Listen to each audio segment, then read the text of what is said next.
pessoal, tudo bem? Eu sou a professora Angélica e hoje vamos conhecer um pouco mais sobre a artista Rosana Paulino. Olá, eu sou a professora Sara e vou estar com vocês também. Seguiremos falando sobre fake news e as mulheres na arte. Já conhecemos um pouco mais sobre a mexicana Frida Kahlo e sobre a francesa Camille Claudel. Sara, você conhece o trabalho dessa artista que a gente vai apresentar hoje? E vocês aí de casa, já ouviram falar em Rosana Paulino? Rosana Paulino nasceu em São Paulo em 1967, na cidade na qual ela atualmente vive e trabalha. Como artista, vem se destacando por sua produção ligada a questões sociais, étnicas e de gênero. Seus trabalhos têm como foco principal a posição da mulher negra na sociedade brasileira e os diversos tipos de violência sofridos por esta população decorrente do racismo e das marcas deixadas pela escravidão. Audiodescrição. Rosana Paulino é uma mulher negra, robusta, tem cabelos curtos, pretos e crespos. Usa óculos com uma armação preta e acessórios como colares coloridos. Rosana Paulino é doutora em Artes Visuais pela Escola de Comunicações e Artes da Universidade de São Paulo, especialista em gravura pela London Print Studio de Londres e bacharel em gravura pela USP. Trabalha muito com fotografia, gravura e desenho. A temática da mulher negra tem muita relação com as lembranças da artista ao longo de sua vida, por ser negra e vivenciar algumas situações de exclusão social. A artista conta que brincava com bonecas brancas de olhos claros e projetava isso nas suas brincadeiras, colocando um lençol em seu cabelo para encenar os cabelos lisos e longos, tal como das bonecas que ela brincava, porque naquele momento ela não tinha outras referências.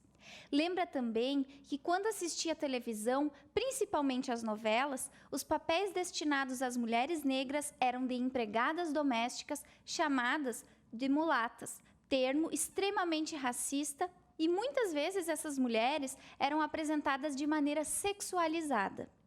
Foi muito mais tarde que se deu conta das situações sociais que envolviam a representatividade negra na sociedade.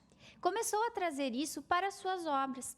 Menciona que isso foi a incomodando e ela só consegue trabalhar com questões que a incomodam. Nas principais séries, ela faz referência à costura, já que aprendeu a bordar ainda jovem. Faz referência também à fotografia física, fotografia impressa e revelada, porque para a artista elas teriam uma carga de afeto, de sentimento muito grande, e ao desenho e a gravura, por fazer parte da sua formação como artista. A Parede da Memória, de 1994, imagem que vocês estão visualizando, é um trabalho que contém 11 fotografias da família de Rosana Paulino, dispostas como se fossem um jogo. Elas aparecem repetidas, separadas, formando grupos, funcionam como um verdadeiro jogo da memória. O elemento da memória está muito presente na obra da artista, já que a ideia surgiu de um patuá que tinha em sua casa quando criança. Rosana afirma que por meio dessas fotografias de família podemos nos aprofundar em quem nós somos, nossos laços familiares e de onde vieram nossos antecedentes. Rosana faz isso colocando essas fotografias em outras situações, como nessa obra, onde as imagens de família foram gravadas sobre patuás de tecido. A obra chegou a ter 1.300 peças e traz um pouco a relação com a multidão. Angélica, é verdade ou fake news que a série Bastidores teria inspiração na irmã que foi vítima de violência doméstica? Sara, isso é fake news. A irmã de Rosana é especialista em relações familiares, trabalha com a área de violência doméstica e principalmente com violência sexual contra crianças. A aproximação entre as duas trouxe influências para a obra. Nas conversas com sua irmã, Rosana começou a pensar sobre como pequenos objetos do cotidiano eram utilizados como elementos de poder. Como exemplo, garfos, agulhas, cigarros, como elementos de agressão e tortura dentro do lar. Num certo dia, passando pela 25 de março em São Paulo, a artista viu os bastidores em uma loja. O que são bastidores? Bastidores são aqueles aros de apoio para que o tecido fique esticado e seja bordado. Nesse momento surgiu a obra. Imprimia em tecidos com processos químicos fotografias já manipuladas previamente, por vezes aumentadas de tamanho. Esticava o tecido no bastidor e iniciava o bordado. Os retratos são de mulheres negras, e aí já traz a questão racial, não é mesmo? Quando se pensa na prática de bordar, geralmente a gente pensa no estereótipo da mulher em um lar protegido, sentada, bordando pacificamente. Mas na obra ela inverte essa posição e traz linhas pretas e mais grossas, costurando olhos, bocas, gargantas. Esse nó na garganta, não é mesmo? Esse nó na garganta é a impossibilidade de se ver o mundo, de gritar e lutar e falar pelos seus direitos. Muitas vezes de denunciar os agressores. Ela traz o tema da violência doméstica. É um trabalho que apresenta camadas de leitura e o próprio nome bastidores faz a gente pensar, porque bastidores são aqueles ou aquelas pessoas que não são vistas, que não estão à frente, mas ao fundo da sociedade. Muito interessante, Angélica. O trabalho de Rosana Paulino nos faz pensar em muitas questões sociais brasileiras. É uma das sociedades mais desiguais do mundo, resquícios de um país colonizado e da exploração não só das riquezas naturais, mas da exploração humana. Aqui, o trabalho manual é pouco valorizado e também a hierarquização de classes. A artista nos deixa como reflexão algumas perguntas. O que é ser mulher e o que é ser negra na sociedade brasileira? Essa foi a aula de hoje, onde contamos para vocês um pouco da história de vida dessa grande artista, que representa a mulher negra na arte, atuante e que produz muito no contexto da arte contemporânea. Para quem tiver interesse em pesquisar mais sobre suas obras, deixamos o link de acesso para o site da artista e agradecemos a acessibilidade no contato com o artista e a autorização pelo uso das imagens. Até mais! Até mais, pessoal!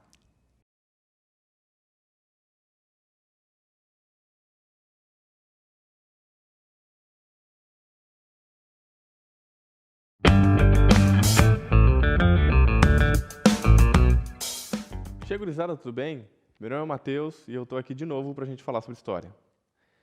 As professoras de arte estavam falando sobre a artista Rosana Paulino, sobre como o trabalho dessa artista está ligado a questões sociais, étnicas e de gênero, com foco nas mulheres negras, dentro da sociedade brasileira e nas violências sofridas por elas. E essa violência não é pequena. Para tu ter uma ideia, o Instituto de Pesquisa e Econômica Aplicada, o IPEA, junto com o Fórum Brasileiro de Segurança Pública, compila anualmente o Atlas da Violência no Brasil. A edição mais recente desse estudo foi lançada em 2020, com os dados compilados do ano de 2018.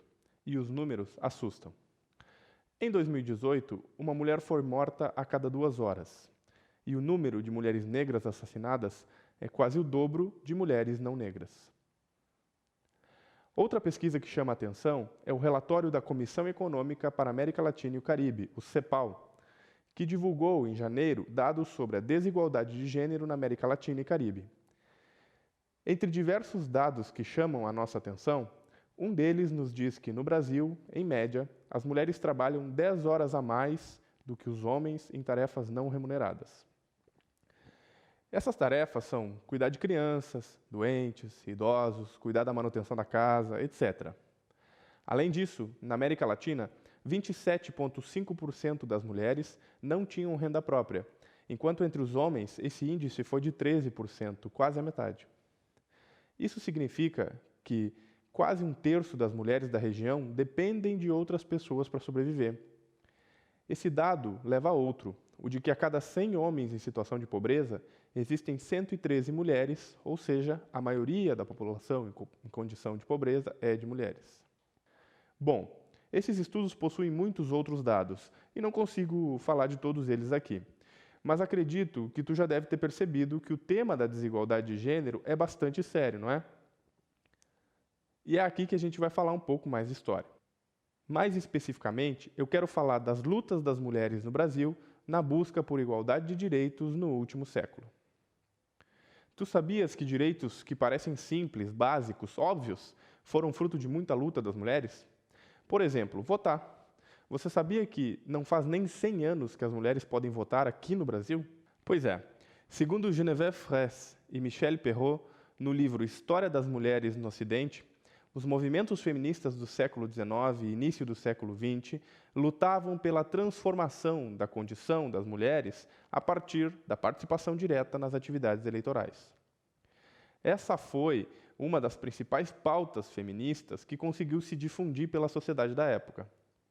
Isso não quer dizer que as mulheres não lutassem há bastante tempo por condições de igualdade. No Brasil, por exemplo, em 1832, Nízia Floresta publicou o artigo Direitos das Mulheres e Injustiças dos Homens, onde exigia a igualdade de educação para todos, pois as mulheres recebiam educação diferente ou nem recebiam, o que contribuía para a sua condição de submissão à sociedade do século XIX. Mas voltando às questões eleitorais, em 1927, no Rio Grande do Norte, foi registrada a primeira eleitora mulher, Celina Guimarães Viana. Naquela época, os eleitores precisavam se alistar para votar antes das eleições, pois nem todos tinham direito a voto, e o critério para ter esse direito considerava, entre outras coisas, a renda do votante. No caso do Rio Grande do Norte, Celina conseguiu fazer aprovar o seu alistamento porque a Constituição do Estado não definia que somente homens pudessem votar. Ou seja, oficialmente não era proibido que mulheres votassem, e talvez impressione que nenhuma tenha tentado votar antes.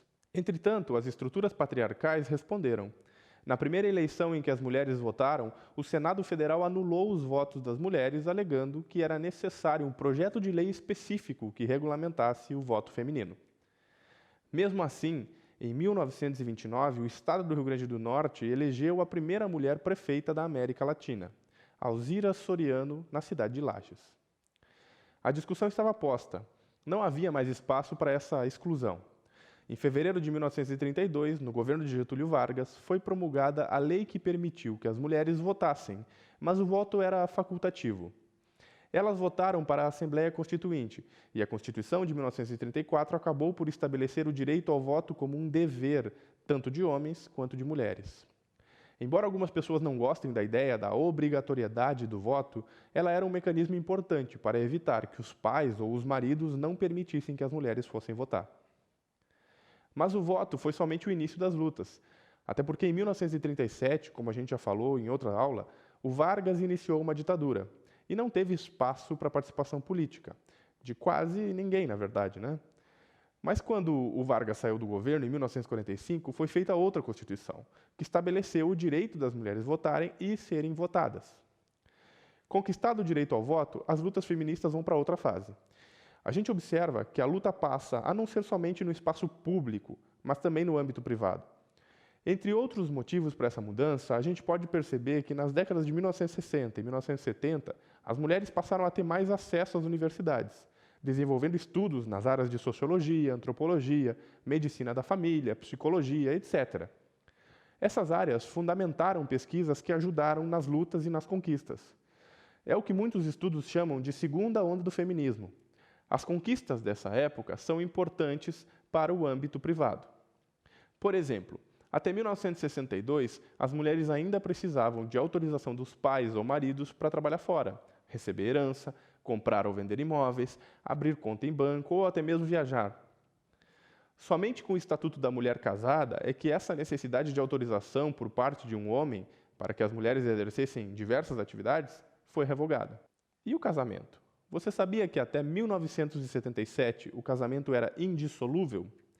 Isso era bastante cruel, pois a sociedade patriarcal costumava aceitar a infidelidade masculina.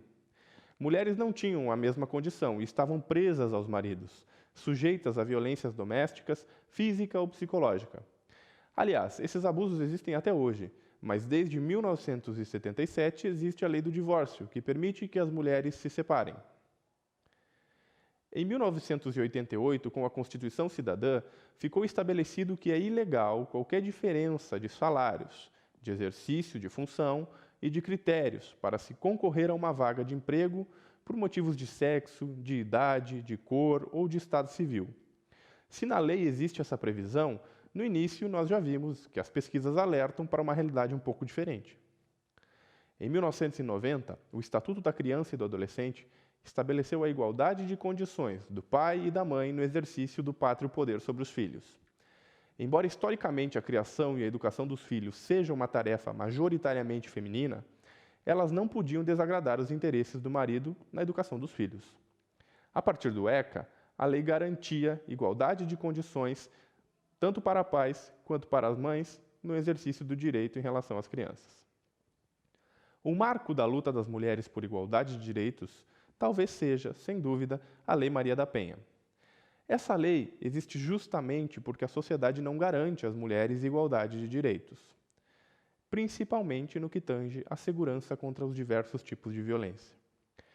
O marido de Maria da Penha tentou matá-la em 1983, primeiro com um tiro de espingarda, que deixou a farmacêutica paraplégica, e depois eletrocutada. Quando resolveu denunciar as agressões, se deparou com muitas dificuldades. Após 19 anos de luta, seu ex-marido foi condenado a uma pequena pena. Maria da Penha não desistiu de lutar e foi a tribunais internacionais. O Brasil foi então condenado na Comissão Interamericana de Direitos Humanos por negligência e omissão no caso de violência doméstica. A luta de Maria da Penha levou o Estado brasileiro a criar uma lei que protegesse as mulheres contra agressões. Sendo assim, a lei promulgada em 2006 estabelece proteção para as mulheres contra a violência física, psicológica, moral, patrimonial e sexual, definindo penas e medidas mais rígidas contra os agressores. Ainda nesse contexto de aumentar as penas dos crimes contra as mulheres, na busca de tentar evitá-los, em 2015, uma lei definiu como crime hediondo o assassinato de mulheres em decorrência de violência doméstica ou discriminação de gênero. É a chamada Lei do Feminicídio. Muito tem se avançado na luta pelos direitos das mulheres. Os movimentos feministas encabeçam essas lutas. E aqui é preciso que a gente fale sobre o movimento feminista, porque ele é alvo de muita fake news. A primeira coisa que eu preciso frisar é que a gente chama de feminismo todos os movimentos que lutam por igualdade de direitos das mulheres. Mas cada movimento pode ser bem diferente, com formas e estratégias de luta bem diferentes também. Outra coisa importante é que não existe essa ideia de que o feminismo é a antítese do machismo. O machismo é identificado como questões opressoras estruturais da nossa sociedade. Algumas dessas questões estão tão intricadas na nossa cultura que às vezes é difícil perceber. Já o feminismo é a luta pela igualdade de direitos, pela conscientização de que a sociedade não é igualitária entre homens e mulheres. Assim, quando as mulheres lutaram pelo direito ao voto, elas não defendiam uma antítese na qual os homens não poderiam votar. Elas defendiam o mesmo direito de poder votar. Outro ponto importante a se falar é que as ações do movimento feminista também buscam melhorar a vida dos homens. Direitos como licença paternidade, que no Brasil é de apenas 3 dias, são pautas do movimento feminista. Seja na cobrança de uma paternidade responsável, que ajude no desenvolvimento das crianças, seja no direito dos pais estarem também presentes nas primeiras semanas de vida dos filhos, e não apenas 3 dias. Enfim, espero que essa aula tenha te ajudado a compreender um pouco mais sobre a luta das mulheres por igualdade de direitos e sobre por que essa luta ainda é necessária em 2020. Foi um prazer ter estado aqui com vocês hoje. Fiquem bem e até a próxima.